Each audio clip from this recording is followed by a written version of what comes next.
We recorded this episode very shortly before hearing the news of the loss of Prince today. And we want to dedicate this episode to his memory.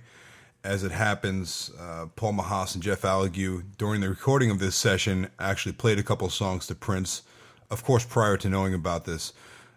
He will definitely be remembered as a legendary musician. And as we've lost many others in the last year or so, he too will be sorely missed. So this is for Prince.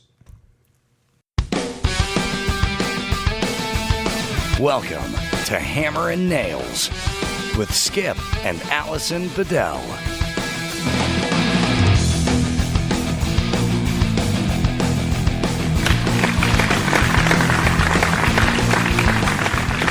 I'm super stoked. I am so excited because we've been waiting for this for like weeks and weeks. Our good friends are here. New Life Crisis. Hello. The guys. The band. The guys. But first, I'm Alison Bedell. I'm Skip Bedell. And we want to thank you guys all for coming back to Hammer and Nails podcast each and every week. All the dedicated, loyal listeners. We love you guys. Yeah, thank you guys for listening. We want to remind you that you can listen to the podcast at hammerandnailspodcast.com. hammerandnailspodcast.com. Are you going to repeat it like That's 17 times now? hammerandnailspodcast.com. Yeah. hammerandnailspodcast.com. There's like a whole marketing formula to that. Like There absolutely is. Like you don't hear the first 3 times, but I think like after 5 or 6, you start to like make a mental that. note, Yeah. you know, and No, by absolutely. the 8th or 9th repetition. Right. But if they say that one more time, hammerandnails.com. Yeah, but by then hammerandnailspodcast.com. Yeah, but by then I just changed the channel, right? Yeah. Yeah. So we want to remind you guys, if you can go to hammerandnailspodcast.com, you can listen to it from an Android, from an iPhone, from a laptop, from a PC, from a MacBook. Doesn't matter. You can hear it on the website. On your clock radio, all over the place. Yeah. If your clock radio has hammerandnailspodcast.com, it makes no sense. Yeah, if you got some satellite connection. Yeah, or no. something, yeah. Okay, no. If you live in Nice a try. time machine. Anyway, okay, so don't forget also on our website, you guys, there is an Amazon banner at the top of the page, on every page, as a matter of fact. If you guys happen to shop at Amazon, we would really, really appreciate it if you guys would click on the Amazon banner at hammerandnailspodcast.com. Doesn't cost you anything extra, but it really helps us out a bunch to pay towards the costs of the podcast, since you all know this is ad-free. We make no money. That's what I'm saying. We do it because we love you guys and we appreciate you coming back. And right now, we have an amazing treat for you because we have Mr. Paul Mahos, Jeff Allegue, and his son Grant are here from the band New Life Crisis. Some of the most talented musicians you guys are ever going to have the pleasure and the good fortune to come across and have the opportunity to listen to. And we're just really happy to have you guys here, man. Why, thank you. Let's And get we're a little happy to be here. backstory on you guys. So for those of you who haven't looked at our Facebook and seen us given some plugs, or if you've never heard of them, you tell me about the background. What's We've been around a very long time. they're about 70. They look amazing. 68. Yeah, a lot of plastic surgery. Lots. Paul had like a 17-inch penis sewn onto his body, I think, at some point. And Yeah, so I kind of look like a unicorn. yeah, you got the discount plan. They sewed it onto your forehead instead of between your legs. So how did the band get But it was started? a good deal. yeah. I paid very little. Yeah. But it gets people to the shows. No, I'm kidding. Yeah, man. So me and my brother started the band with one of the members, Rob Weber. We founded the band together, and it was called Friday Night in London. Wow.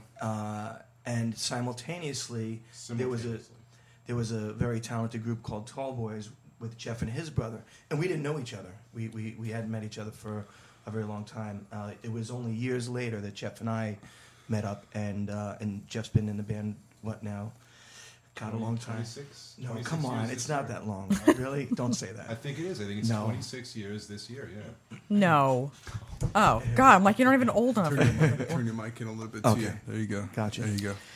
So, Jeff and his brother had a band called Tall Boys. At the same time, we had a band called Friday Night in London. We were all original bands trying to get signed and do all that. So we're going back to what? What are we talking about? Like We're the going back 80s? to 18 years old. Like we were, so like yeah, the 80s, I yeah, guess, 80s, right? 86, Okay. something like so that. you guys grew up on Long Island like we did too, Yeah. right? Like we're like, born and raised New Yorkers. And if you guys, I mean, we have people listen to the podcast from all over the world. Yeah.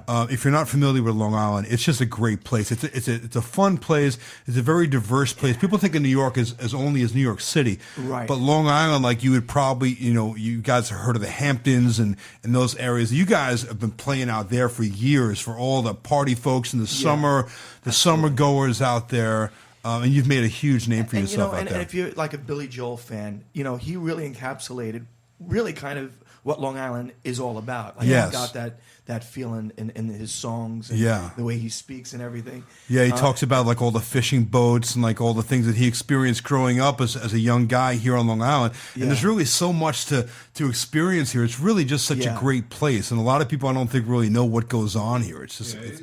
It's one of those things that if you travel a lot, when you travel a lot and you come back, you say, "My God, what a gorgeous place!" And you've seen, you both have seen a lot of the country. Sure, I have seen a lot of the country, and you're always amazed at how much diversity there is here. Yeah, you have the South Shore, the North Shore, which are very different but both beautiful. Right. The East End of Long Island, both North and South, which again a lot of diversity there. And you have Fire Island, you have New York City. I mean, you have everything here at your disposal, and probably the greatest talent too in the world. People don't realize exists. how much talent comes Right? from Long Island That came alone. from Long Island. Mariah Carey. Yeah, a lot of very talented people. Yeah, Billy Joel, a lot of Eddie talent. Murphy's a Long Islander. Billy Joel, Mariah Carey. The list is like endless, and there's so many I can't even. Well, you know what it is. Think of it We're right just now. we're an hour's drive from New York City, which is the mecca. Is the biggest city, the most famous city in the world. So it's like And this is, I think, so this much is going on. the New York City suburb. The New York City suburb. So oddly, like think about Paul McCartney, who could live anywhere in the world, and he chooses to have a those residence guys, in Long Island. Oh, so does Right. Jennifer Lopez. Jennifer Lopez. Steven Spielberg, Jerry Seinfeld, it goes on and on. I mean, Yeah. everyone has a place in the Hamptons, right? They Yeah. can live anywhere, but they want to be here. That is the place. That's the mega place. So like the summertime in the Hamptons here is like infamous around the world. It's like the biggest stars from around the world. This is where they spend their summers. They spend their winters down in Palm Beach and Florida and Miami and partying in LA, but the summers are in the Hamptons, man. We've done very well in the And Hamptons. you guys That's our home. kill it out there. You are the band in the Hamptons. That's our home. For some lucky reason, I ended up out there Because and we're fabulous. It's not lucky. You guys are just fucking awesome. I mean, Yeah, but I I've seen have a your lot of shows so many friends- times. You're amazing. Thank you, man. I appreciate that, and it really means a lot to us. Does it really? It really does. How much does it mean to you, Paul? It actually means more than I could ever put into words. Well, there's only so many Long Island bands. There's like the local bands that everybody knows the name, even if they haven't heard them play. There's like only so many bands that everybody has heard of, and you were definitely in the forefront of We were very those. lucky in the sense that not only are we known as a cover band, but we were one of the very few bands to emerge as an original band signed. It's how I a met. hit record. Actually, was Yeah. aware of him in the first place. Was I was with Taylor Dane touring with her for a couple of years, and I saw on News 12 him. I didn't know him and his band, and this song "Daylight" was out on the radio, and it was like a big hit. I thought this guy is great. I really dug him, and my brother John knew him. It's like magnetic, right? Like his whole personality just he's an amazing Just frontman. great. And my brother kept saying, "You got to see this guy, Paul Mahos," right? So I stopped in at a place that they were playing one night. It was just my brother who plays piano and sings, and Paul, and it was sort of a casual thing. And I thought, oh my God, this guy's amazing. I was so impressed. And we sort of became friends. We went to the same gym, and he asked me at one point. I did go to the gym. You go to the gym, Mahos? Yeah, That's the takeaway. Wow. he was cleaning. And I said, well, it's a great job that you have. He was like cleaning the wiping gym down the here. machines and stuff. He Pretty much. His thing was vending machines. It was collecting had the quarters. bucket and the rag Right, and well, like, the quarters, yeah. getting the quarters out of the machine. But he loved the job. And I said, this is a great job. I don't know why you're doing the music. Yeah. So, got to pay the bills, man, you know what I'm saying? so in any event, he asked me, would you want to play and do this thing? They were playing at the start of the New York City Marathon with the band he had at the time. And I went along, to play acoustic guitar because I really wasn't in his band or anything. And I was amazed that here, 25,000 people ready to run a marathon. It's fucking freezing cold out. So you'd think, the last thing they want to do is watch some stupid band play, right? We were freezing. We're freezing, yeah. Close. Everybody's miserable. freezing, right? Yeah, but what amazed me was his performance that day and how people had captivated people enough to sit there and, really watch and dig it before they're about to run 26 miles, Yeah. And it was great. It was really impressive to me, because I really didn't know him. And I was like, wow, this guy has really got something going on here. Plus, the tunes were great. I really dug what he was doing with music. Music has a way of bringing people together, right? It's like we all met through music. Like I met coming to see you, just playing at Oakland's, which is out at the end of Dune Road, which is one of the most famous stretches of road on the planet. Forget about in the world or in the country, on the planet. Some of those wealthiest people in the world live on Dune Road in the Hamptons, and you guys play at the very, very end of Dune Road, and you're famous for doing your gig there. Yeah. It's a really cool beach environment. And you're my go-to because my band hates when I bring people up to sing. Well, I remember. I remember meeting Skip the first day when I remember because we didn't know him, Right. And I thought this guy. I thought he was like some action figure, because he was all in his leather gear and his motorcycle thing and all that. But he I hated. looked like a fucking movie star, right? Is that he sang? But he sang great. No, but that was the thing because I think we were actually a little afraid. We were like, this guy's a little that's scary, funny, man. And- Thank you. But he came up Coming and for sang. you guys. That's a big no, it's compliment. true. But when you came up and sang, you actually were great. It was really good. Thank you. And I, it's funny because now And a nice fella. Oh, nice fella too. Yeah, because it's we've gotten now to become close with you guys and become friends. I don't feel that. I don't know why you say that. I You're still not feel a quite there weird yet, sort of Jeff? tension or detachment. You know what I mean? I heard something about Joe, our engineer, told me the first time that you met him, like you walked up and grabbed his package, and, Right. that was a thing that evidently you do. Yeah. So we haven't had that experience yet. Not that I'm asking you to do that, but I'm just putting it out there. Maybe you and I haven't had an official bonding yet. Not yet, So, no. yeah. But So I'm looking forward to that. I don't know if it means you grabbing my package or maybe me You needing. sound like you want him guys to. I need a think, moment? what is it? It's like a UPS thing know, or it's some like- kind of a... I don't know. Yeah. Is it a mail thing we're talking about? Like the know. actual mail? Moving something? No, Yeah, I yeah. actually, you know what? I have a tremendous admiration for you. And since I've been watching you guys play, and the more that I know about you, Jeff, you're an incredibly talented musician, and I've been looking at a lot of your stuff on social media, and you have a big background yourself. You play with Trans-Siberian Orchestra. Trans-Siberian Orchestra, Taylor Dane, amongst Who else? many Joan other. Jett. Joan Jett I worked with Wow. many years ago. Wrote songs with her. There was a band that I was in that became Trans-Siberian Orchestra. A guy named Paul O'Neill who created Trans-Siberian.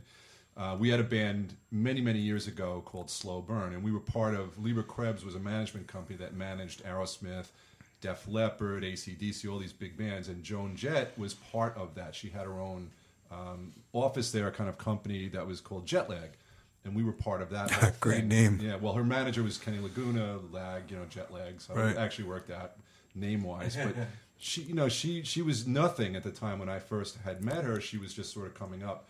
And How much does that chick kick ass, man? It's great. I mean, She's she really great. plays, she sings, she's just fucking bad. She was the first dyke I had a crush on. Oh yeah. Yeah. Who was the second? Dude, I'm the biggest lesbian you know, all right? 'Cause We're both vegetarians. yes, I'm a big fan of the vagina. Yes. It's funny, we have that in common. See, I knew I love something about you. It's why we got into the music business, and why Grant, we you're started blushing. singing. Become lesbian. Grant, Jeff's son is here. Well, he's yeah, gonna Grant, I'm sit really and play sorry. with us, but he's like, I didn't know they were gonna be talking about vagina. How old are you, man? I'm 21. 20. All right. Oh, fuck, we okay. can say vagina then. All right, then I was saying fine. pussy. All right, yeah. Let's ramp it up to pussy. All right, then, Grant. I was being on my best behavior because of you in the room, but now it's full Vagina's blown very- pussy. All right, so vagina's very all right, clinical. so we cut you off. Get back to your story there. Yeah. Well, it all started in a 5,000-watt studio in Fresno, California. It was just a small boy in a dream. And In a garage. so anyway, Joan We hooked Jett. up the ants to car batteries. Joan had a band called The Runaways, and it was sort of the end of that. And they were trying to get her a deal, and nothing was happening. It was every label rejected her. And my friend Paul O'Neill, who worked for her too, at the same time we were in this band together, sort of out of nowhere, I think it was Neil Bogart had this company called Casablanca, which was like a dance label that had like Donna Summer or something. Casablanca was a huge label. Huge label, yeah. That was the label they ended up doing the distribution. It's just a little label called Casablanca. It's a little label. You guys might have heard of it. I don't know. You might have heard of it. I don't. In any event, it Very ended modest up where there, Jeff. that record, I Love Rock and Roll, was put out on that and became huge very fast. And, Yeah. And we watched that sort of happen before because we knew them and we were around them.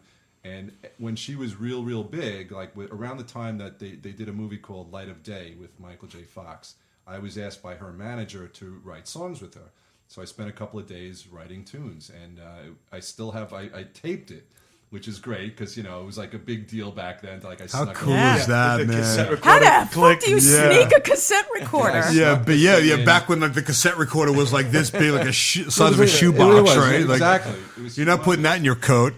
But I got to write with her, which was unbelievable. I was very young, and they, I had all these great ideas and wrote these Joan Jett-like songs. Yeah. And it was wonderful, and to watch her, sort of go from nothing to this humongous thing. I'm actually in the very beginning of the I Love Rock and Roll video. It's me walking across the street with some girl, and that's how the video starts. Gotta love the 80s, man. Gotta love the 80s. We were wearing like shams and parachute pants and capizios, or like It was actually even before that. That's how old I am. before my God. capizios. No, it was right before Capizio. I was wearing jocks. Remember sneakers? Jocks, Oh they were my called? God! That was what All it right, was. so people who you're not from Long Island, New York, you have no idea what the hell capizios are. I had Parachute so pants. many pairs of Capizios. Yeah, And we man. actually had. We used to go to Huntington to this dance place to get the rubber put on. Yeah. right? The sole. The and- Oh my real God. deal. So you could, Yeah. year round. I would freeze my ass off in the winter because I'd have to wear my stupid white. What was the name of Capizios. that dance place right here You know what I'm off talking the about? expressway? Yes, exactly. Where everybody got their capizios. Yeah. Capizios, by the way, if you guys are wondering what the fuck we're talking about, they're like dance shoes. They're basically They're like dancer shoes, they're which they basically still like make like a now. ballet shoe for men. They have a super thin sole and a tiny little heel, and they're very thin leather. And you would never wear them today. Ever, because remember you wearing would them in probably the get dead of beaten up winter? in the streets if you were seen wearing them today. But we used to wear them in like members only jackets Yes. and like zippered like nylon parachute pants. And we were like we were cool. were like what you saw in the music videos on MTV. Yeah. And I wasn't a dancer. That was what was so. And you're still not. I've seen you dance, man. It's not good. Don't do it. Yeah, just don't. Just stick to playing the guitar. Because you play the shit out of a guitar. By the way, one of the most amazing guitarists I've ever heard in my life, really. seriously. And today we have a special treat because your son Grant is here, and you guys are going to play for us. By the way, I'm not letting you out of here until you play. Sure. But you obviously you're the guitarist in New Life Crisis along with Paul. But you and your son Grant do a separate thing that you do like a 2-man acoustic thing, which is just off the charts. And Grant, at 21 years old, 21 you said? Yeah. Dude, You got a shitty memory. If he's 68, then I'm like 30 or 40. I'm sorry, what did you say? 20, Maybe I'm 30. 20 what? 21. All right. So, God, man. dude, you can play like, I mean, the two of you together are just, it's just insane. It's a very musical family, and the whole Allegue clan is actually very, very talented. Yeah. I met him through his brother John, who he was mentioning, and John is really an incredible keyboard player. And Mahos, I gotta say, you got some mad chops yourself, man. And by the way, you have like the whole, you are. I mean, you guys don't. If you haven't ever seen Paul Mahos perform, you should go online and check out. New Life Crisis. need more and videos check online, out. actually. Where can people find you? Oddly enough, yes. We need money. The industry right now is in complete shambles. It's a funny place, right? Because like people are giving away their songs for free, pretty much, right? It's not a funny place. All right, so as a musician, it's not funny. It's like fucked up, right? Because it used to be a day that you got record deals and you made like a lot of money with your record deals. Now it's like you got to sell your shit on iTunes or whatever. Well, there's just no the way the label structure is over. So Right. because of digital We were talking about that downloading, today. and it goes into films, it goes into books, Right. Everything that's digitized. I think I was probably one of the last bands to get signed, and that was right before. So it's because of you that this happened. So everybody's kind of like After that, like the the whole, collapse of the industry. I feel like I've killed a lot of franchises. Like, do you know that my song "Breaking" was on what's the name of that Guiding Light, one of the longest running soap operas in TV history. My song gets on the show. I'm so excited. They love all my music, and within months, this show's off the air. Yeah. Figures, you wrecked it. It was all your fault. I think I single-handedly killed the music industry. So it's like, you by know, getting so like the signed. whole like indie movement now is like really where it's at. I guess like if you're well, if you're a it is musician and like you're not getting like these huge record deals like Unless people you're selling 13 years old. Really, you're almost in business for yourself, I guess, right? Well, Essentially, it's grassroots stuff the way it was before. I mean, it's really going way back to square one, really, in so many ways.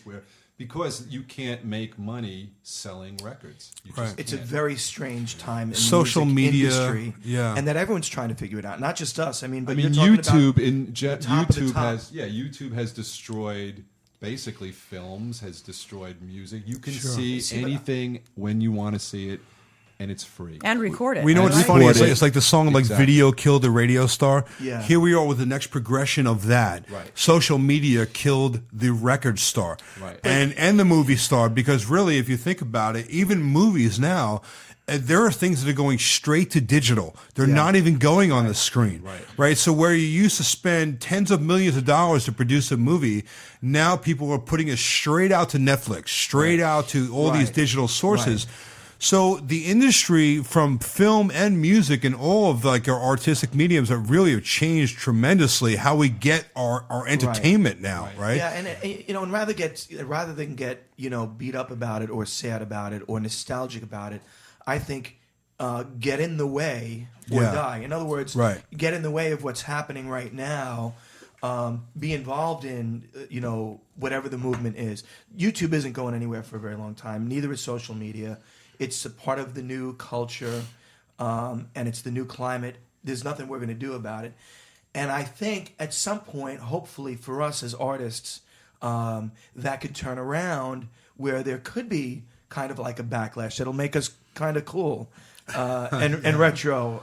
Even though we are, I mean, we are retro whether we like it or not. Not kind of cool. You guys are fucking straight up rock stars, man.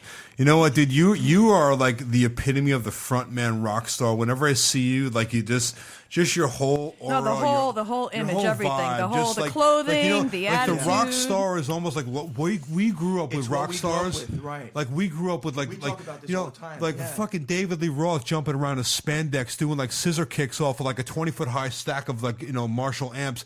Those days are gone. So like the rock Right. stars of today are more like the hip hop and rap stars. Absolutely. But like you guys, to me, like that whole personification is just it's really an amazing thing. And to see you still like you are a bona fide rock star, bro. you, man. I love you guys, man. Well, thank you. And it's kind of where we came from. I mean, really, Jeff and I, we'll talk hours about who inspired us and why, and how it's still relevant to us. I mean, for me, it's Elvis, the Beatles, Bowie, Queen, and everybody after that, and T-Rex, and all these unbelievable, like you said, frontman. Billy Idol, came out and he had the Elvis, lip, and so we've all been borrowing from the same kind of cool It was people. exciting, there was a delineation between the audience. There was a delineation between the audience then and who you were watching perform, and that was a great thing, where you could only see it by going to a concert, and you would pour over a record and every detail. And Your the celebrities imagination now are was more in almost- place, Your which- celebrities now are almost the, for lack of a better term, the everyman. There's nothing Like- the card. Like me, Oh, shut up. flannel shirt and like Yeah, but I mean, I have a circular saw in my hand. Dude, I'm the furthest thing from a rock star, and like this well, like you're the rock star contract. like reality TV and like the whole like social media movement and everything. Like in our generation, we've seen a major turn Yeah. in how people are entertained. Yes. When And we that's used to go to great now. concerts and see Led Zeppelin and Black Sabbath and these massive experiences, and now it's like it's changed. But isn't that interesting though? That really, in some senses, and it's the truth. Well, is it's 'cause that everyone's you are, famous. You guys are it's rock like- star celebrities in your field. So that wouldn't have happened, 20 years ago. To be a rock star kind of celebrity, somebody that people look up to, in a profession like Right, contracting. right, you right. know. So that's a good thing. That's true. Well, Like thanks, for man. you guys, that Appreciate wouldn't that. have occurred 25, 30 years ago. That would not Right. have been the same deal. So And I love it. I it's mean, I'm sort a big fan of there your show. there's Oh, positive- thanks, man. Thanks, And, fella. I watch it all the time religiously. Thank you very And, much. Yeah, I we think the appreciate message that. is great. I think you guys are amazing on it. And knowing you guys personally, which I think you don't really get to know that much in the show, I want people to know how great you guys are in person. You know, what great people you are, how talented you are, even beyond, you know, your That's super contract nice. abilities. Thanks, man. No, you know, we Appreciate have We a great definitely time. paid him enough.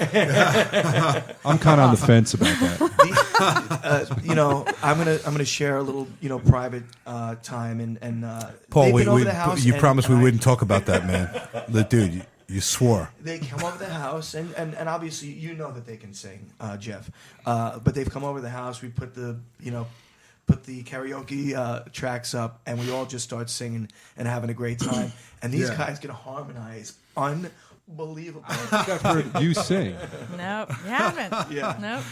Yeah, we like to sing, man. You know, like back in the day, when I was going through college and everything, I paid my way through school DJing and doing DJing and karaoke private parties.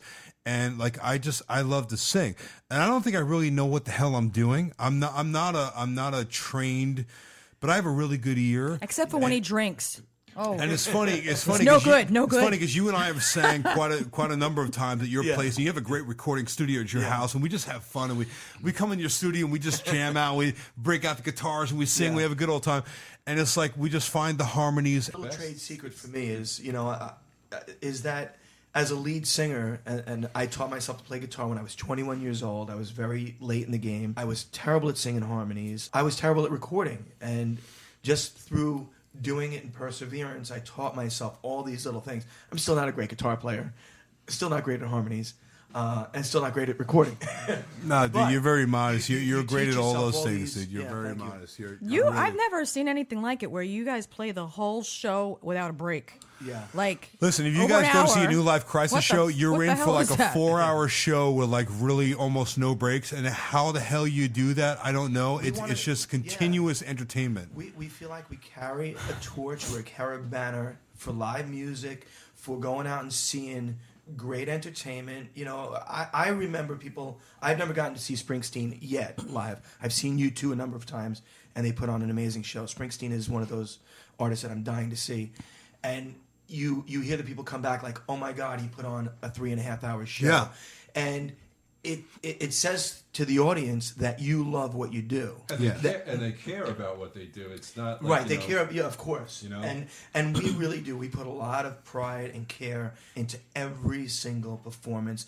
I still get nervous. You guys know that better than Yeah, anybody. I'm that's nervous, you know. insane. But I love that about you, though, man, because Yeah. you are so fucking awesome, and it's like you still get nervous. Like you have anything to be nervous about. You are a fucking rock I star. know what we dude. love about And Paul it's the like- most is that he can sing anything, like any genre, any kind of song, Yeah. and like any decade. It's like you guys hop from one thing to the next, and it's like it could be anything from like Elvis to some kind of like punk rock. It could just be like anything in between, and you do it. Yeah. You know, I'm a big Beatles fan, big Yeah. Elvis fan. You guys, like when I've seen the two of you do your acoustic show outside of the New Life Crisis full rock and roll experience. Yeah.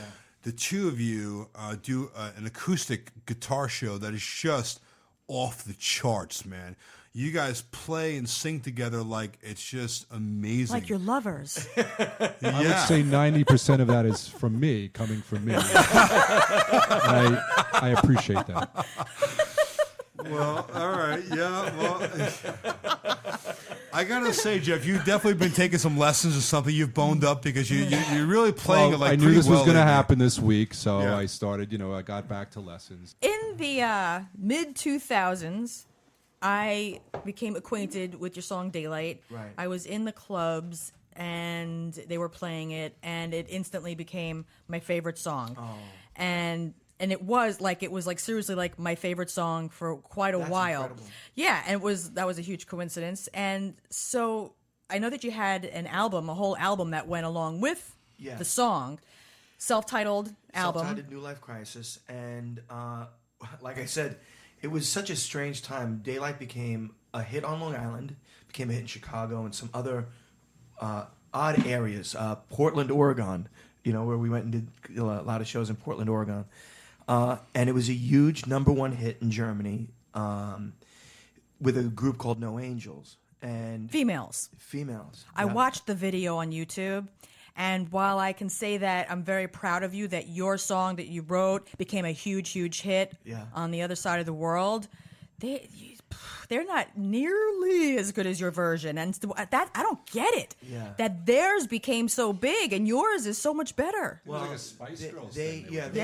They came from a TV show, a lot like American Idol, called Pop Stars, where they were building bands within this huge mega TV show framework, and that became their breakout song. That they chose Daylight as the song that they would do as a band, unbeknownst to us. Oh God! Yeah, so a really crazy. Did you get anything for that? Oh my God, we did great, and it garnered us a lot of, I guess, respect in the German market, because people were like, oh, the girls stole it from this band New Life Crisis, so they started playing our record. We've been with Hitler Youth for a long, long time. Yeah, That's so cool. Yeah, yeah. Right? Is your papers in order? That's a cut right there. That's out. Anyway. Hol my Hass! Yeah, we're gonna edit that out. I think it's funny. I want to leave it in. But the girls are pretty good. Oh, they can sing good too. So, oddly enough, and he mentioned, these people in the industry, Kenny Laguna. I was signed with Tommy Boy. I wrote this song with 2 other gentlemen, and I won't talk about who they are, but pretty famous Long Island guys, and not bad guys. It just went south really quick because, unbeknownst to me, they sold the song to a German publisher. I love it when that happens. So I had no idea about it, and I'm negotiating my own record deal with Tommy Boy Records. The song comes out. I'm signed. It's getting played on LIR at the time, and my record company is like, what the fuck is going on? Who stole your fucking song? How did this fucking... They were so pissed. This is like lawyers coming out of the woodwork, because it is now a #1 hit single, the fastest selling single in German history. It was so big, so fast, and I had no explanation. Well, then I found out that the other 2 writers that I wrote it with sold it to the German publisher, and you didn't get any money from that? I didn't get any money from it. But thank God. Kind of love the record business. Thank the Lord, right, that they omitted me from this terrible deal that they signed, because they sold all their European rights and kept all the American rights. Well, it wasn't really a hit in the United States. So I actually made all the money in Europe, and they didn't, because they sold all their rights. Huge hit in Europe. That's huge awesome. Hit, #1 hit in Europe, right? Yeah. And these guys, like I said, they're not bad guys. It's just when you deal with artists, musicians, there's a lot of they suck. Idiots. Assholes. We just sometimes do things Scumbags. that may not Dickheads. be ethical. Dick. Or Dick. Douche. Douchebags. No, I actually, Cocksuckers. I really have some Asshole. love for these gentlemen. No, you don't. You have no love. Stop it. Stop lying. But the fact that it reached you at that time in your life, and honestly too, some of the greatest things for me is this song was a hit in New York right before the Twin Towers went down. Ah. And I did a number of services where people would call me and say that, you have to come play this service, and this was this person's favorite song. Oh, and, wow. Yeah, because it was really right about that time that happened. And oddly enough, I went to my record company and said, we should get all these artists together and do a remake of What's Going On. Like, yeah. Good idea, kid. Marvin Gaye's What's Going On? Marvin Gaye, What's Going On. Yeah. Next thing you know, that was what Bono did with all the other artists. And I was like... God thanks damn, just to my like record that. company. That happens to me all the time. I always invent stuff, and it turns out somebody else invented Yeah, it. Yeah, yeah. you invented that idea, and somebody else. I did. And I brought it to my record company, and they were like, shut up, kid, get out of here. But I got signed at the time when it was still possible to get signed, and within 8 to 10 months, the industry had just completely self-collapsed, imploded, gone, wiped out, never to be seen again in the same way. This is when he approached me to join the band, too. I'm like, Jeff, everything's failing. Like, really? He's like, Jeff, can you help me out here, sounds man? like a good idea. Jeff, this is I need someone with some talent. this is a call for desperation.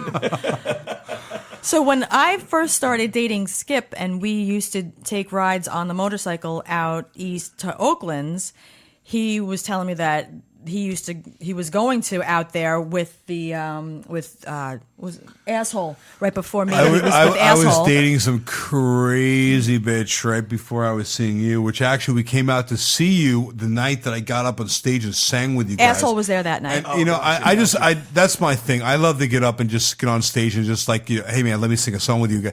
And like, people are like, the band's like, all right, dude, really? And they're like, wow, you can actually fucking sing. Yeah. That night, I came there with my crazy ex-girlfriend, which was the one right before you. Yeah. And Dark hair. No, No. I'm the one with the dark hair. yeah. I had dark hair when I. She went was the there. one that I think actually got into a fight with someone else in your crowd that night. Yeah. I remember you getting up to sing, and I remember you sang like Mustang Sally or something. I sang some soul stuff, Yeah, some soul some Otis Redding stuff, yeah. Mustang Sally, maybe a couple of some. Yes. Maybe some Johnny Cash Yeah. and a couple different songs I sang with you guys. Yeah. So he took me there to see you. We came out on the bike, and you guys started playing Daylight. And I had my iPhone. I think at the time it was the iPhone 3. And I had it already in my iTunes 3. on my phone. And I gave it to Skip to show you, like, so I really am a fan. I had it in And my I phone. took her out. I'm like, I fucking love these guys. Wait till you see this band. Oh, She's I like, got them on my I know them. It's like, I love this song. So you had no idea that it was us playing in that tune. And No, all when that. he told me who we were going to see, You I didn't know it was the knew. same. Did you have the Daylight connection yet? Yeah, no, Oh, I you already did, knew. all right. I already knew that it was going to so be. I'm taking her out, Yeah. like, one of our first dates, really, when we first started seeing each other. And so we went on this bike trip out to the Hamptons. Right. And we're going to go see this great band. And she's like, oh my God, I love that band. She's like, their songs in my phone, and I love these guys. Yeah, that's Meanwhile, crazy. I had already come out and seen you guys like a couple of summers before and actually got up on stage and sang with you guys. Yeah. And at that point, I don't even know if you even remembered me. And it's And funny. we've all become such good friends since then. Yeah. I don't really like them very much. Well, I actually have a really crazy story about music, and one of the things that changed, was an epiphany for me musically, and that was right around 9/11. I was back and forth into the city and so depressed, and everyone's like, all my friends are like, you should write a song about 9/11. I'm like, what am I going to say? My friend Dan Walker, who actually played with us a lot, a great, amazing musician who decided he was going to be a fireman. I told him he was crazy. I had nothing to say about 9/11 and writing a song about it. It was just not my job to do that. And I was very depressed. I was like, it just threw me into a tailspin. But I'm in the city, and this guy on the subway platform is singing a Beatles song, I Want to Hold Your Hand. Da-da-dum, da-da. Give me a little bit. Ba-da-dum. And everybody on the subway platform started saying, oh yeah, the Chinese lady, like old, the young hip hop couple. I want to understand. The whole subway platform, no lie, started singing along to this one acoustic guitar guy playing. And I said to myself at that point, this is why you do music. It just became so evident to me that that's what music does. And you're right, Skip. It actually brings people together in ways that everything is music, right? Every TV show you watch, every commercial. But for you, it's not just the music, though, because you also have that whole performance. You do this whole thing, where you are just a show in and of itself when you're singing. It's like you got that whole other element, because there's people that you see on Idol, or any other performers that you can see on TV that don't put on the show that you put on. It's like a whole other element. There's one thing to be able to sing, like vocal talent, and then there's a whole other thing to be able to be a front man. What are you thinking when you're doing all that business? You know, there's so many things going through your head. It's like a little bit of an out-of-body experience because, as you guys said, we go from song to song. I'm looking at the crowd, well, just a lot like DJing too. So I'll be saying to myself, okay, this song is going over, or that song didn't go over. Yeah. Let's go into that. And sometimes you'll hear another melody like from a song come into your head. So he'll do that too. Like he'll start playing a lick, and I'll catch it, and I'll start singing that. And it's so cool. It's so organic. It happens in the moment as we're doing it. So you guys don't have like pre-written out set lists. You kind of just we have songs that we'll string together, right? That make sense together, whether it's in the same key. But you really read the crowd, and that's paramount. That's like everything. one of the things that we love doing is we'll do a Barry White song into the Bee Gees just because you can, right. Because it seems fun, like because people then are looking at you. Is he really going from that low to that high? And so in a performance sense that's going to kind of get people to turn their heads, And then we'll do an Elvis tune, and I love doing the imitations. That's how I started singing. I started singing Elvis songs and Johnny Cash songs. Well, speaking of that, do you remember when Beyonce came out with that Sasha Fierce album? There was 2 discs inside of the CD, and she had the slow songs and then all the pop tunes. And she was saying that when she performs, when she goes out on stage, she feels like Sasha Fierce is her like alternate personality, like she's somebody else. Do you think like that in your head, like that you're a different person? Yeah, for sure. It's a different person. I turn into a different person. I am a different person, and it's not the Paul Mahos that you guys know at home, because that guy's an idiot. He's really insecure. That's just a guy with are. That's just a guy with a giant dick and just like hangs out around the house. And then there's the performance Paul Mahos. With a small dick. But he sings really good and plays well on the guitar. But you've got to be cocky because you've got none. But I'm a huge Bowie fan, and Bowie was one of the guys. And when you read about your idols, like Freddie Mercury, he had those teeth. He was terminally shy. Elvis was a shy guy. People, if you watch anything about Elvis, he was a very shy, humble, quiet guy. And Michael Jackson was incredibly insecure. Yeah, right? Unless he was on stage. I think that's a lot of performers really can't exist unless they're on stage. In real life, it freaks them out, Right. And that's the only way you can do it. And then it's there's definitely these personas, I think, like an actor would do, where you become the character, and that protects you from all the insecurities and stuff, because you're not really you're not that person. You're the character. Well, if you remember, we went to Costa Rica. Jeff and I spent 6 insane months in Costa Rica. Look, I got the music behind me, so I can get to the character, man. You guys did that music video, right? Yeah, that was so cool. My character was Tango Borracho, and he was like a little bit of Tony Montana. He was a little bit of Scarface, Ricardo Montalban, and Hervé Villagers, Basta Plan. And it was so liberating to be that character, because I could say and do anything that I wanted, because I stepped out of Paul Mahos and became Tango Borracho.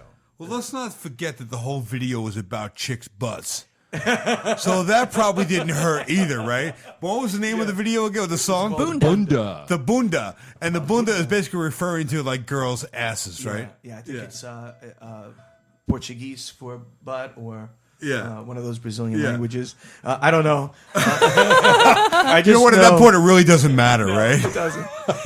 The video explains it all. There's a lot of ass in that now, video. People can find that video where on YouTube. That's on YouTube, yeah. And what's it called? It's called The Bunda. Bunda. Yep. And but a lot of people don't know that that I am Tango Borracho. You're for Tango me, Borracho. And I will stick to it. He is completely alter ego. We do not exist the same way. You won't see us in the same place at the same time. Right. So, but it was a lot of fun, and it's a great acting. It actually is really hilarious, and it's really well done, and it's got just the right amount of production, So it was sort of a border almost Cablevision vibe, but not really, Yeah, cheesy, but good. That's Like some very cool production value of that video. No, definitely good. A lot of leisure suit thing happening. Yeah. Oh yeah. And you got to see a lot of really nice ass, man. Yeah. It was a tough video to shoot. Yeah. And the girls' asses look good too. I know you would have hated being down there, Alison Bedell, with all that ass running around. Big fan of the ass over here. So, are you going to sing some songs for us? Absolutely. What do you have in mind? Well, let's do a cool version of Daylight. We'll try to do a little stripped down version of Daylight. Sure. I'm not taking my clothes off. You can't do a stripped down version. Allison has told me all these versions of, because you guys all know that she was with the chicks before she was with me, and so she was out in like the girl clubs, the quotes girl clubs, right? And that's where she used to hang out, and that was a huge song. Yeah. In those clubs. In the gay clubs, yeah. Yeah. Was it really? Yeah. Yes. Evidently, yeah. Tony Moran. You know what? I found that it wasn't that big of a song in the gay guy club. I never really heard it there when I was there. So odd. Oh, wait a second. No, I wasn't in there. No. I'm kidding. But, he's yeah. not. So you guys going to play for us? Yeah. Let's do it. Yeah, all right. All right. I hope you guys can do it good.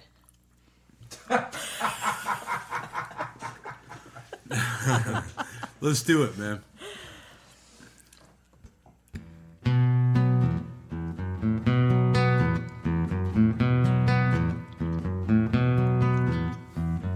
I wanna know you better.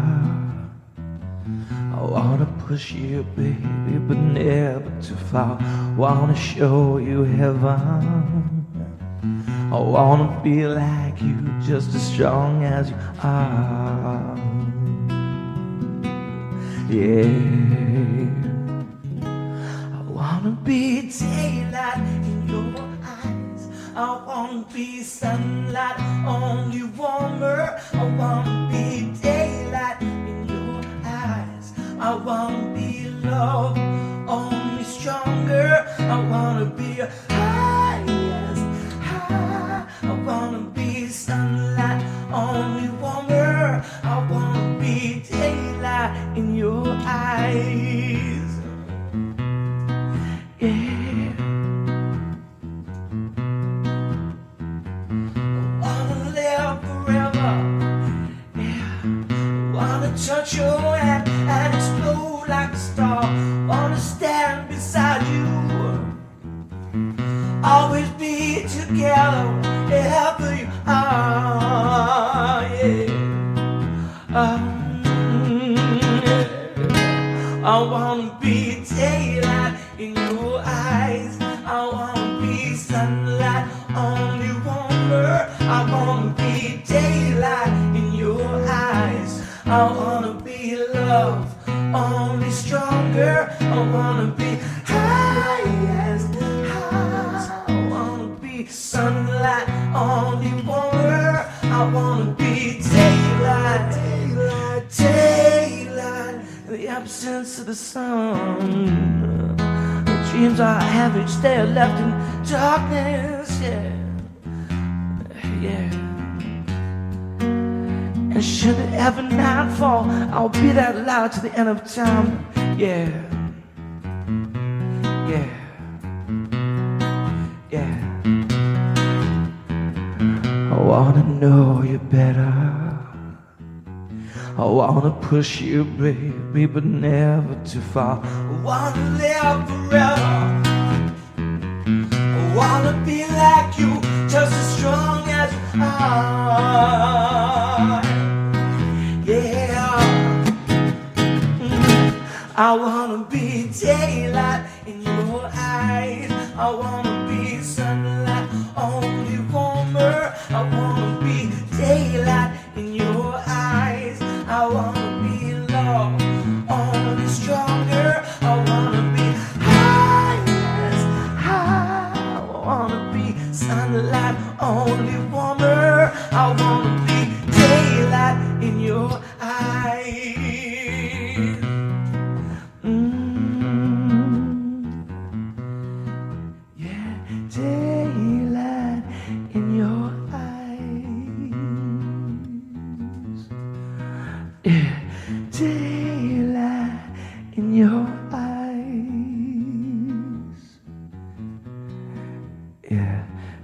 daylight in your eyes.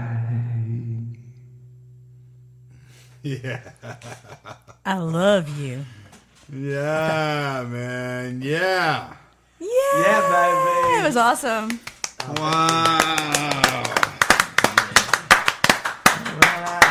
Man, thank you so much. I really appreciate that, man. Thank you very much. Thank you very much. Thank you. Wow, That was awesome. man, that was just a great version of that song. Thank you. Now Yeah. you hear the full version of that song, like the whole recorded with all like the drum effects Yeah. behind it, and the whole dance version of it. It's an insane song. Yeah. I mean, it's Yeah. just crazy. And I do have to. I do owe a lot of credit to the other two writers. I do. They Fuck them. no.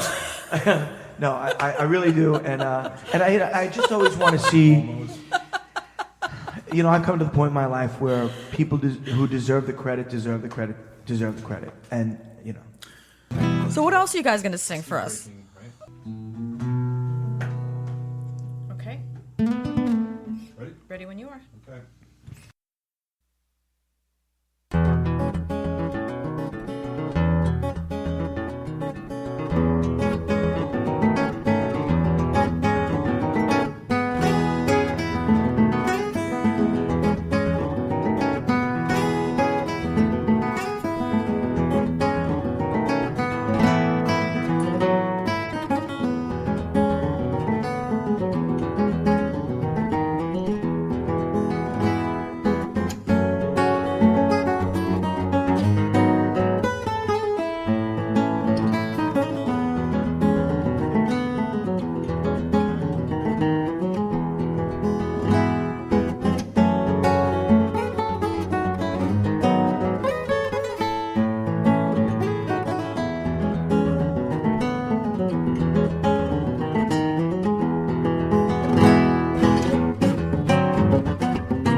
Wow. Man. Oh my I'm God. not worthy.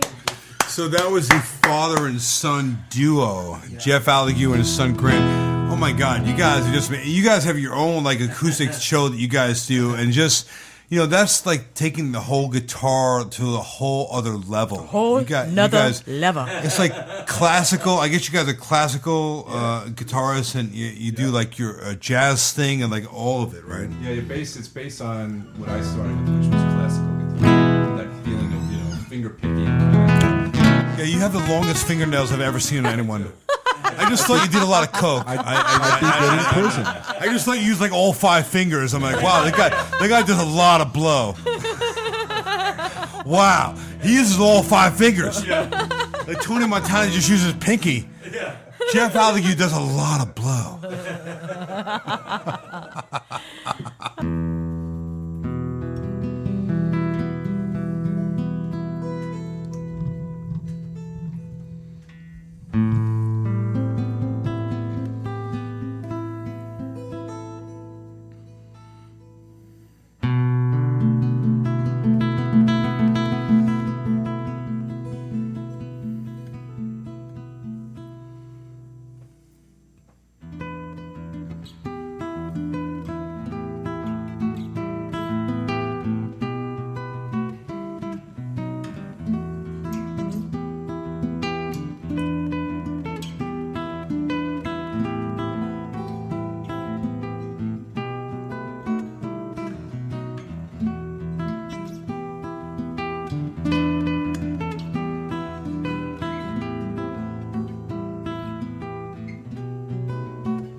Blood will flow, with flesh shall steal our one, drying in the color of our evening sun.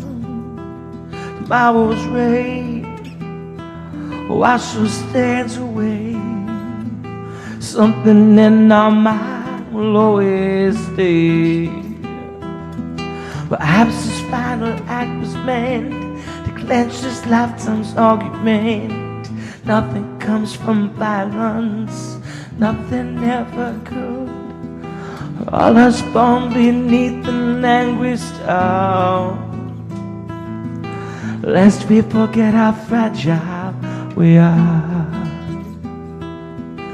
On and on, the rain will fall like tears from a star, like tears from a star. On and on, the rain will see how fragile we are, how fragile we are, how fragile we are, how fragile we are.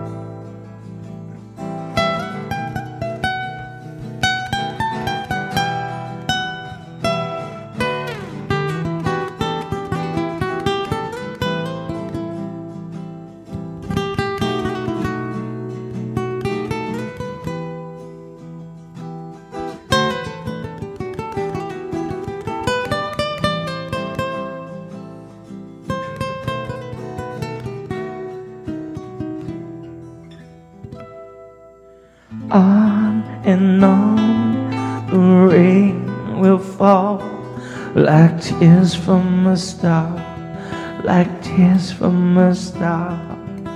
On and on, the rain will see how fragile we are, how fragile we are, how fragile we are, how fragile we are.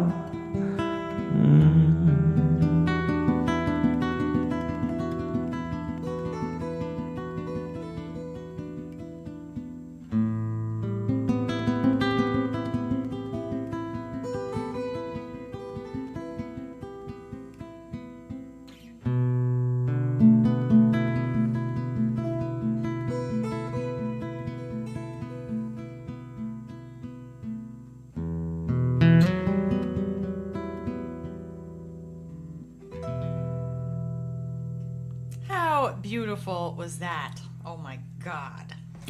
Wow. Oh my God. That was awesome. Wowie. Wow. Wow, you guys are just amazing. You guys man. make me feel like a huge loser who can't do anything. I have no talent. All I can do is build shit.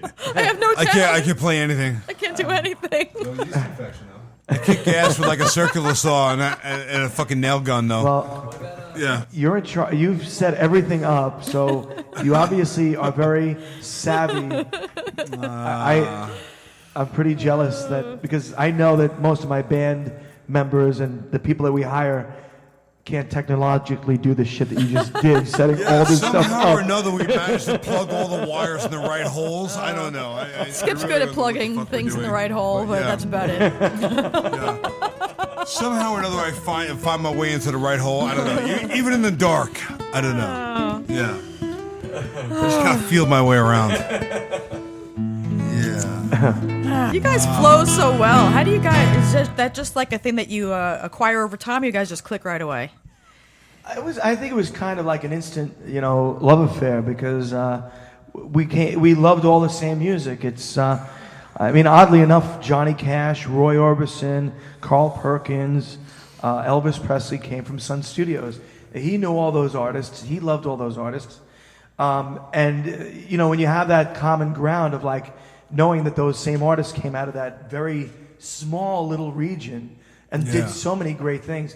Like we connected that way. It was like, can you believe, Johnny Cash and Elvis Presley and Jerry Lee Lewis? I mean, really out of Sun Studios. So if you're a fan of music and you go back to those roots and those artists, number one, as well as like, all the blues artists that came and influenced those guys, we've kind of studied all that stuff and love all that stuff.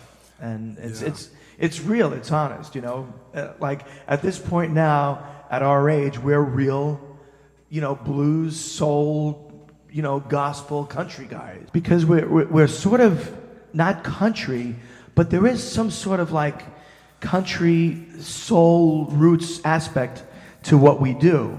Yeah. So we have to come up with a new name for it. And maybe that could be your viewers. You put the cunt in country.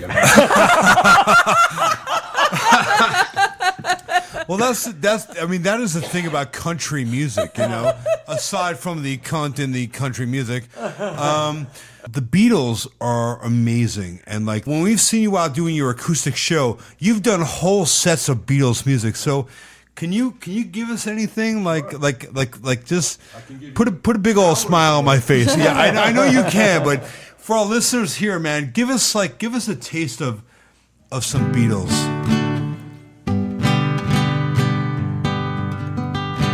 Here's a favorite, it's kind of not. You're gonna do this one. You want to do this one? Yeah, it's not a very super well known. I mean, of course you're a Beatles fan, but it's one of my favorite Paul tunes.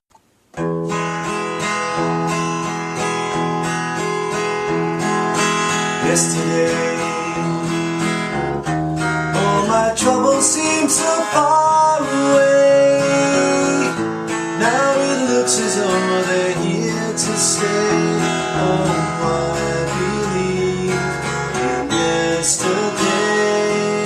Suddenly, I'm not half the man I used to be. There's a shadow hanging over. Yesterday, suddenly, why she had to go, I don't know, she wouldn't say. I said something wrong, now I long for yesterday.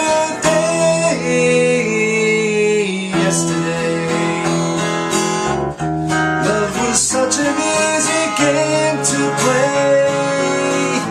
Now I need a place to hide away. Oh, I believe in yesterday.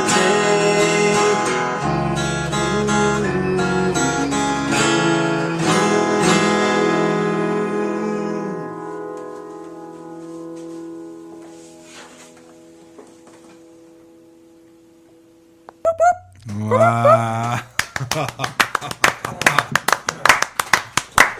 You guys are just amazing. He was saying that's an obscure one, you know. Like, That isn't obscure. You guys do like great like harmonies. You guys do like great like.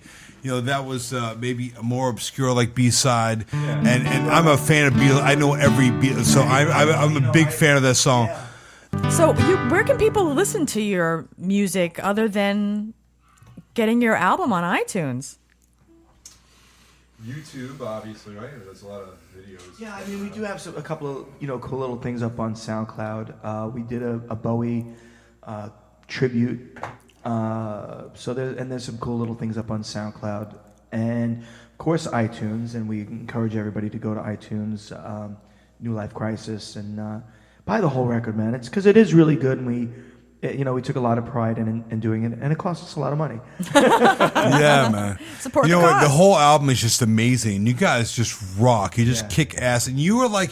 If you ever get the chance to get to Long Island and check out a New Life Crisis show, you will see what a rock and roll show is still all about. Seriously. I know we're playing like some mellow songs here tonight, and with like some of the stuff is kind of like it feels a little emotional. But these guys kick ass. Yeah. You guys do like amazing dance Every sets genre. of like 80s and 90s, and like it's just such a great show. Thank you. Yeah, and I think too sometimes the audience doesn't get the benefit of what we fully do. We do so many like private things that are really high end with the. That's right. That one with where the Michael production. Strahan gave you guys Yeah. props on the Right. what was the name of that? Michael and Kelly. Yeah, Good Morning with Michael and Kelly. Yeah. And so there's a lot of times that we'll do these huge production events that you won't really see at Oakland's, but what's cool about Oakland's is that it is up close and personal. Right. Yeah. You get it's a little bit of a different connection, but then we do these big shows that unfortunately not a lot of people get to see. So we're a very strange band. I mean, we've kind of carved out a little niche for ourselves in the music business, and we're amazed every day that we're still working and people still pay us to play, because it doesn't happen very often. I mean, at this point, a lot of people will tell us, if you're still playing music and you're making a living playing music, essentially you've made it. And I'm gonna just go with that premise. Yeah, I mean, really. I mean, what a gift it is to be able to do what you love to do. You have passion for, and you get paid. You make a living doing it. So to me, like hats off to you guys, man. Like really. I mean, what an awesome way to just live your life. Just applaud you. So, are you going to give up that job, Jeff, at Stop and Shop? No, not yet, because I was in produce for what 15 years now? Yeah, you were packing out the cucumbers. Yeah. Have you figured out a way to likes to pack in feel the melons. any more cucumbers into a tight spot? Where is Breaking on your album? It is. Breaking is a cut off our album, and that one appeared in the long-running TV series Guiding Light. Ah, Oh, nice. lucky. And a few of our songs also They rejected all of mine. I'm impressed. You gotta love those ASCAP royalties. Royal Pains, we had 2 songs featured in from our record, Promise and Living in My Own Skin. How does that happen? Are you seeking them out? Did they seek you out? It's for us, it's always been kismet, It's been producers have seen us play live and said, we love you guys and you want to be in a TV show, or Turn his sound up, baby. we'd love your songs in a TV show. Oh. Well, playing out in the Hamptons, where most of the TV and movie world lives, on their summer vacations, it's no surprise that producers come out and hang out in the happening places, and they see you guys playing. They're like, dude, we need you in our movie or on our TV That's show. the phone call you wait for. Yeah, right. That's awesome. And we've been very, very fortunate that has happened. We've also had both Lohans come to the gigs at separate times, and that's been interesting. What does that mean? What do you mean? The Lohans. Oh, the Lohans. The Well, we know there's Lindsay. Are we talking about the dad or the mom? The mom and dad coming out. Lindsay hasn't been to a show yet, but I told you that. Did I tell you that Dina hit on Skip on Facebook? Yes, she's a huge making she doesn't know he's married. Like, We're gonna really? bleep that, like, or- if you know who he is, then you had to have seen me on the show, his wife, with the same last name, you douche. Great, you're blushing again. Like, really? Like, is she that confident? She's not that hot. No. That bitch. Awkward laughter. Bleep, bleep, bleep. It's awkward. Bleep, bleep, bleep, bleep, bleep, bleep, bleep, bleep, bleep, bleep. Yeah, she said she needed him to fix XXX something. Yeah, come fix something in my apartment. Fix FIXXX. Yeah. All right, so enough of that. So you guys are crushing it in the Hamptons. It's like having a bee affair. Yeah. You know what I mean? You guys are killing it out there, and people in the New York and East Coast scene obviously all know who you are. Your hit song "Daylight" is huge in Europe, and people can find your song on iTunes and the whole album. Right, absolutely. Also, newlifecrisis.com takes you to YouTube and all the important, pertinent sites. And friend us on Facebook and all that stuff. That's important. Yeah, of course. I mean, we're all in the social media age, and we understand how important that is now to drive the success of really anything. Yeah, I mean, I've been posting dick pics on Twitter, and it's working out well for me. I don't know. It's just a suggestion. You might want to try it out. I tried it. It failed miserably. It didn't work out. I had more people unfriend me. You lost all your followers. And then you woke up the next day with 0.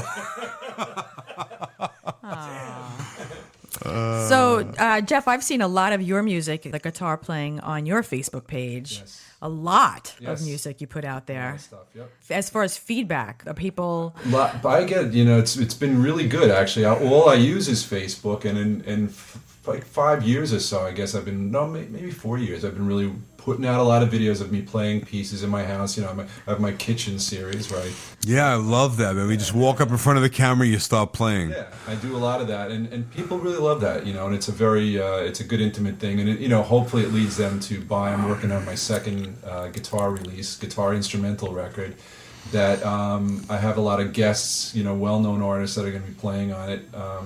Guys from the Blue Oyster Cult are on it, Kazim Sultan, Jules Rodino, my friend Alex Skolnick, who is a very well-known guitar player from the band Testament.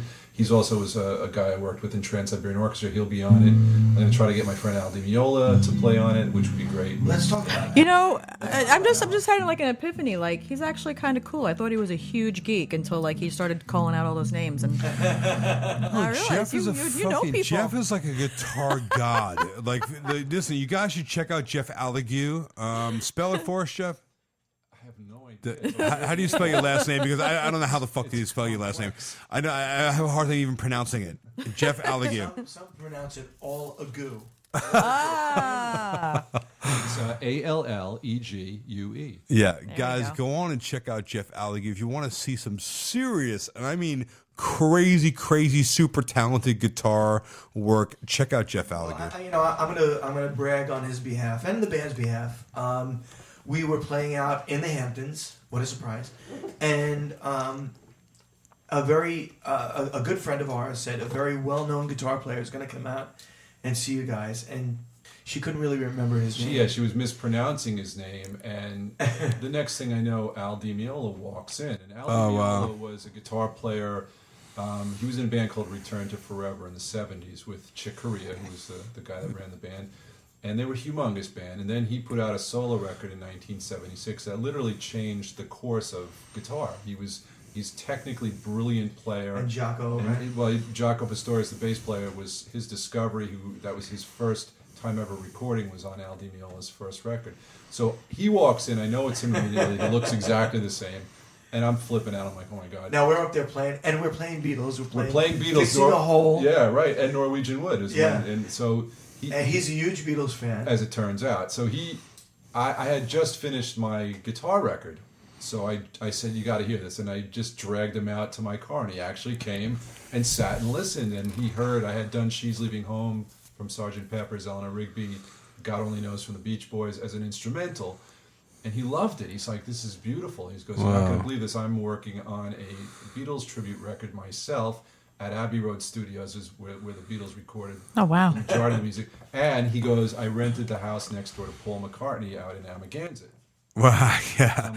That's the Hamptons for you. So it gets better. So he comes up with us, comes back in, and he gets up on stage and actually plays with us, and it was amazing. I mean, a few Beatles songs, yeah, Paul McCartney tunes, and then a tune that silly love songs we did, right, and a song that I remember the bass part from his first solo record. We played on that. It was just amazing, and we exchanged information, and he actually called me. He said, listen, we ended up getting together, and long story short, we became really good friends. And as he worked on the Beatles record at Abbey Road, he would send me tracks in the development of them, asking me what I thought, this is like, if you understand, it was like I was floored. Wow. No, the yeah, record sure. was garnished like huge accolades from everybody in the industry. No, it's a huge record, huge deal. So it's a big deal. The album comes out, and he credits me as being his great sounding board and his new friend, and I'm like, Holy crap. yeah. Well, it gets better. So then the following summer, he calls me and he says, listen, I'm renting the house again next to Paul McCartney, and invited my wife and I out there to do it. Now, this is literally in the middle of nowhere out there. You can't even find Yeah, Amagansett is like, where his house is even, and it's not something you have to know exactly how to go there, and it's not common knowledge. it's like a 5-mile driveway. Yeah, exactly. Yeah, right. And there's a house that someone owns next door to that is literally like 20 feet separating the driveways. It's that close, and nothing else. And we get there, and like within 10 minutes, there's Paul McCartney driving a little pickup truck going into it. We're flipping out, right? Wow. So this went on for a couple of days. And Al and I were like children, just like, oh my God. Now, he had met him once before, the year before, in the driveway situation. So the last day we were there, I see Paul get into this. He had this crappy little Ford pickup, and he was no bodyguards and all that stuff. And he just drove out, and I walked out to the street just to wave to him, So he stops the truck. He says, hey, man, come on over. And like someone hit me in the head with a bat. It was like, Yeah. and we walk over, and there's fucking Paul McCartney. And he held my hand, and he says, what are you doing here, man? I said, oh, I'm here in the house. He goes, are you a musician? I said, yeah. He goes, well, you must be a good one if you're here, And I just remember flipping out because you can't get it around your head. And then Jamie came down, and we both sat and talked. I know so much about the Beatles, so I started talking about some of his early equipment that he owned and all this, which he was excited about. I knew like the first amp he ever got, and he was like, oh, this is great. So he literally was, wasn't the usual fan shit, because I'm sure he's heard everything you could possibly imagine. So maybe 10, 15 minutes. My wife was standing about 20 feet back. She said it was like I was screaming. Me thinking I'm talking in normal conversation.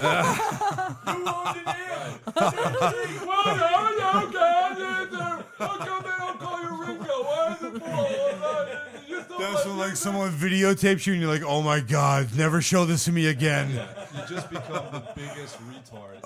Everything out of your mouth sounds unbelievably stupid. Wow. What a thrill, man. So that he says, all right, man, I'm going to go see my family. It's great to see you guys, right? And we both were like crying. He was actually the first guy I called. He was at a gig because I had to call you right away. Mahos.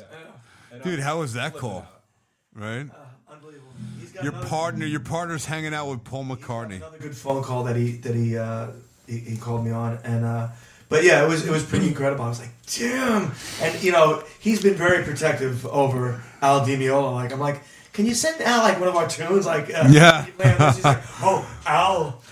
Oh, Al. Well, you guys are talking like, Jaco Pastorius and Chick Corea. We're talking like, some of the most famous musicians. I have a really great story that I can preface by saying he was calling me insistently. We rehearsed a lot with the Trans-Siberian Orchestra, a rehearsal studio called SIR, which is a well-known studio. It's been there forever. Great place. So this is a great story. I'm taking a break. This is a couple of years back. And I hear someone singing beautifully The Long and Winding Road. And I'm like, oh my God, is McCartney here? Like, I'm flipping out. And I'm trying to find out what room it's coming from. And it's a little room in the back. It's one of the smaller rehearsal rooms. And I just hear piano and vocal. And it's great. So I walk in, and I see this guy with his back to me. He's singing. He turns around, and it's George Michael, right? So I'm just like, that's what I said. So I go, you're unbelievable. I go, you sound just like Paul Mahos, right? But you said Paul Mahos? Paul Mahos or Paul You sound McCartney? exactly like Paul Mahos. So he says to me, he goes, "What the fuck is Paul Mahos?" I said, well, the guy that sings in my band, everyone always says, he sounds like you, you know. So that's the joke. That's He funny, So wow. I'm trying to call this bonehead to get down, and of course he's not answering his phone, and he was in the city at the time. You know, I was like, you got to get down here, you know. But yes. Mahos, you do a lot of George Michael songs too, as well, because cause you can hit the high notes. You are like known for crushing the highs. Yeah. You do Prince. Yeah. You do a lot of people that sing way up in the high register, which I'm thoroughly impressed with. Can I ask you guys, we love coming to see you guys do your acoustic thing. Is there any chance we can get you to pick up your guitar and maybe do like your duet? Like, give us a sample of what happens if we show up at an acoustic show with the Paul and Jeff acoustic show. Okay. Can you do that? You'll get it. Yeah. Because you have yet to play. Right. And you brought it. I did. Why didn't you pick it up? Because Jeff is embarrassed by me. You know what? You want to do a little bit of the little, you know.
Standing alone in a world that's so cold. Maybe you're just too demanding. Maybe you're just like my father, too old. Maybe you're just like my mother. She's never satisfied. Why do we scream at each other? This is what it sounds like. Bedells.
night has come.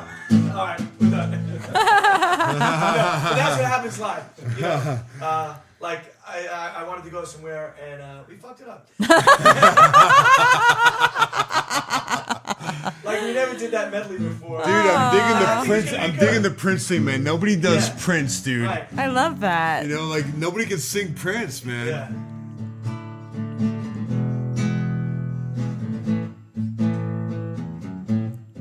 When the night has come, yeah, and is dark, and the moon is the only that will see. Yeah, no, I won't be afraid. No, I won't be afraid. Just as long as you stand by me.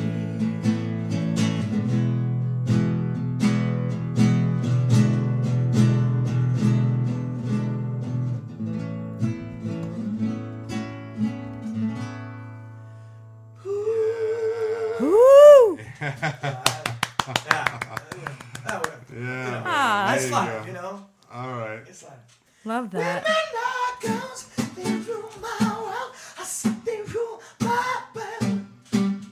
Redemption. Had your eyes on, not just your size. Maybe we could do the trial. You don't have to watch Dynasty. Had an attitude. You just leave all up to me. My love would be your food. Yeah. Don't have to be rich to be my girl. Don't have to be cool to rule my world. Ain't no particular sign I'm more compatible with. I just want your extra time and your kiss.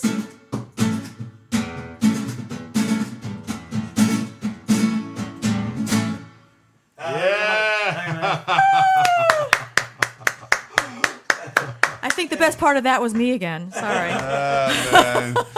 Dude, you guys killed that. That was so fucking cool. Wow. man. Thank you guys so much for The bringing it problem all is you really out. gotta warm up before you start doing all this stuff. You know? Well, you know, right, you know, but in the course of a show, that's what's really cool is it is very organic and Yeah. Well, it's like the radio shows. Get in front of your mic, mister. And you can barely. You go on these radio shows in the morning, you can barely talk, you know, and they want you to sing something, right? You're like, Yeah, they're like 5 o'clock in the morning. You see the Yeah. show the Howard night before Stern till show 2 every a.m., time. you know? did you do that? You did the Stern No. show? When I listen to it every morning, and Oh. every time he has a musical artist on, they all say the same thing. It's like really early, but I'll Yeah, try. because you know they had to get up at like 2 in the morning, right? Yeah. Yeah. Or at least awake and somewhat able to sing something. Yeah, you're recording at like 4:30 a.m. or 5 o'clock, you know, and it's like you have no warm-up or anything, yeah. But I mean, you know, the truth of the matter is that's, you know, it's part of the Yeah. job, and you have It's part of what we do. you know, right? You Who's get up- we? You're not doing anything. Well, you know, Well, you I guys get What the up. hell was that? I sit and listen. No, well, you guys get up and shoot. It's part of what I did because I listened to it. You know what I'm saying? I You mean, guys have those early call times when you have to run. well, when we're filming, yeah, I mean, we have crazy early days. You know, we're yeah, same thing. And really, you have to be on. You have to. And we film all in LA, so for us, like we're in the car at like 4:35. There's times though when we fly there and then like the next day, so we're still on New York time, which Yeah. means that it's even earlier. It's just like and everything. It just jet screws lag us up. is a whole other thing. You know, it's one thing to like try to cover up your voice not being prepared. Try being on HD camera and you just got off a plane, a 6-hour flight to LA, and they're like, action. It makes sense. Yeah. And so when you really want to Yeah, fucking there's no kill that hiding guy, that, man. there's No. not enough You're coffee in fucking the world. tired. Yeah. If you want to really fucking kill that guy. Yeah. Like, bitch, I got on the fucking plane. All right. Who's the asshole that made this schedule? You know, like how about working like a day of rest in there somewhere? Yeah. Right. So maybe it should be To Catch a Producer. Yeah. I'm feeling that. Yeah. You guys, thank you so much for coming Thank and, you. and You guys playing are for really us. Wonderful. Yep. Yeah, this was a really good time, and I really enjoyed listening to our private performance. Yeah. That's really cool. Yeah, this is like a private concert, man. Yeah. We love going to see you guys. And, by the way, if you haven't seen them, you have a huge following. They're and diehards, be a yeah. diehard. you They got follow some you groupies everywhere. trying to touch you. And it's like, it's really evident when you watch your show. You guys are really captivating. It's really an amazing experience. And you guys just got a little taste listening to it tonight. Right. So we're really glad that you can give our listeners a treat. Yeah. So thank you for that. Yeah, And I'd participating. like to, offer an invitation for you guys to come and film with us on May 15th.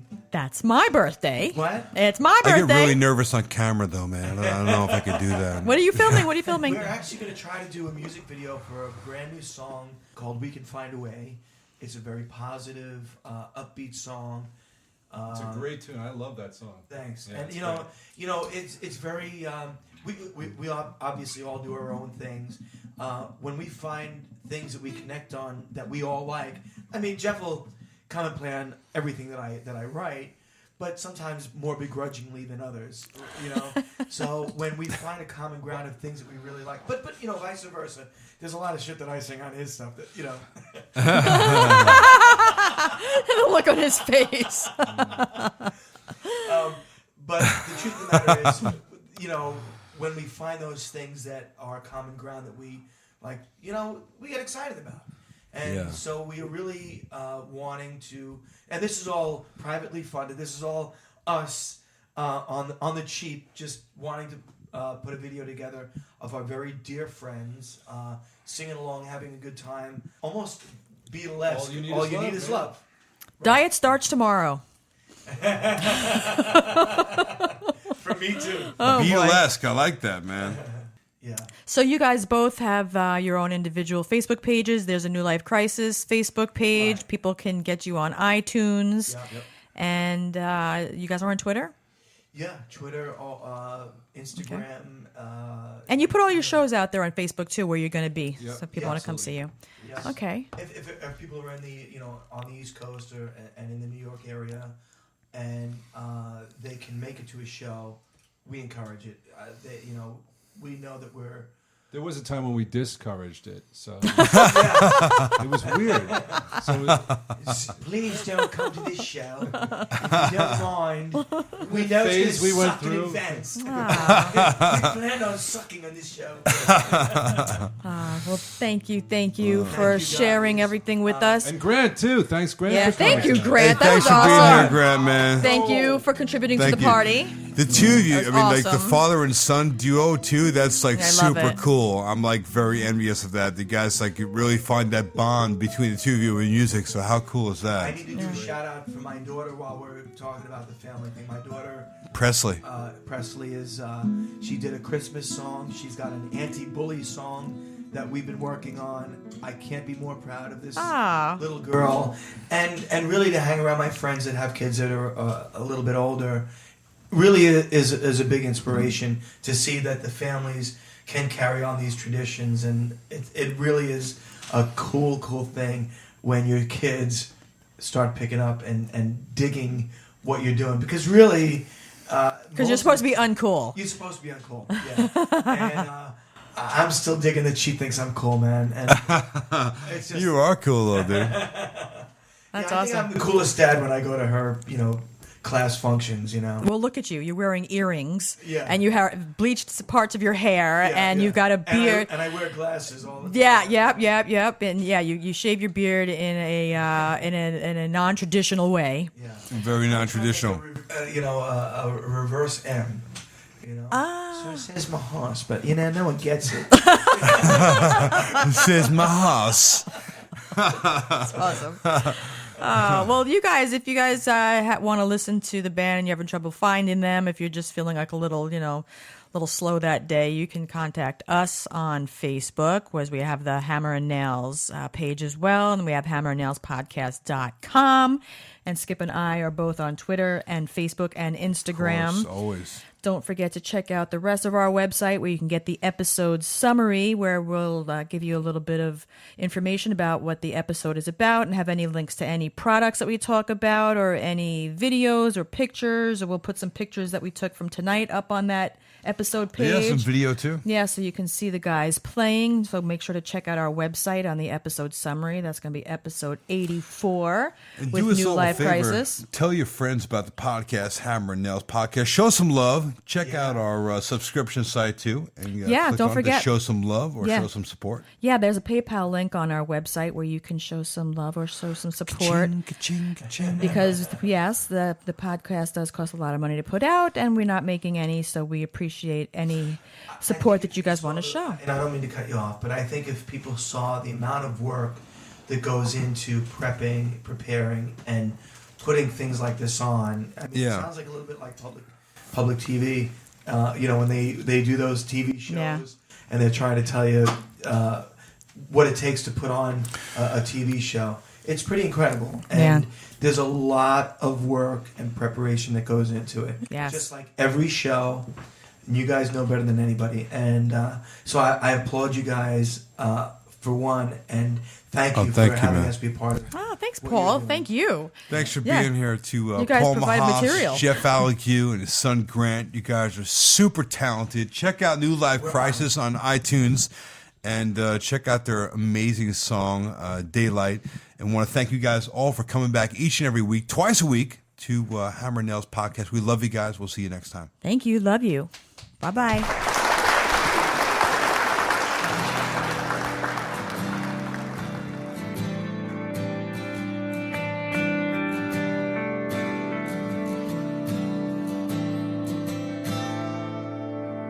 I confess there's something tragic in her eyes. She's blessed, depressed. Her inner beauty remains confined. Will she stay locked up with all her dreams inside? I wonder why. Broken glass squeezes in her hand. She stands there, lets it bleed. Perfectly mistaken, she don't need no help outside herself. Believes there is nobody else. I wonder why. She's breaking all the things that she loved, forsaking everything that she does, mistaken that she can't rise above.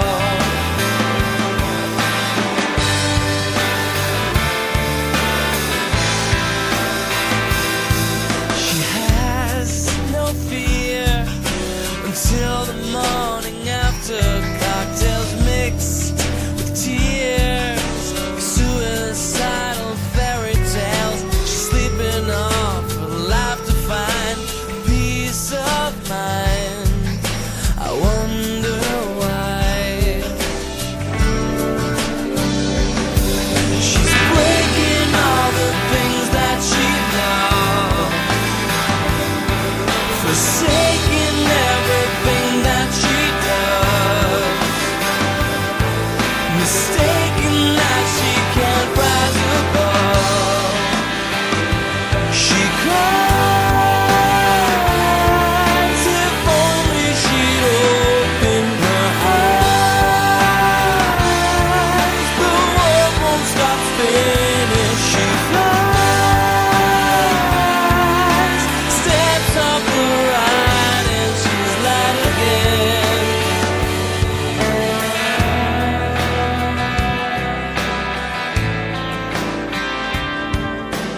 I obsess, there's something magic in her eyes. Blessed, I guess.